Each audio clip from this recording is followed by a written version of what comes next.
હારીજ પોલીસે લાખો રૂપિયાનો વિદેશી દારૂ પકડી પાડ્યો। ગુજરાતમાં દારૂબંધી હોવા છતાં બુટલેગરો બેફામ બન્યા છે।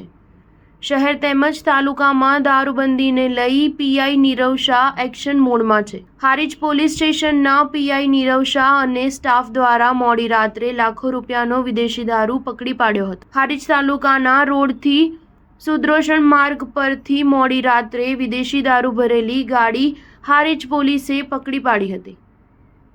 ગાડીમાંથી વિદેશી દારૂની 1176 બોટલ કિંમત 3,76,260નો વિદેશી દારૂ પકડી પાડ્યો હતો। વિદેશી દારૂ તેમજ ફોર્ચ્યુનર ગાડી મળી કુલ 11,76,200નો મુદ્દામાલ પકડી પાડ્યો અને કાર ચાલક કાર મૂકી ફરાર થઈ ગયો હતો। હારીજ પોલીસ દ્વારા ગાડી તેમજ લાખો રૂપિયાનો વિદેશી દારૂ કબજે કરી વધુ તપાસ હાથ ધરી છે। Star news 7 Harij.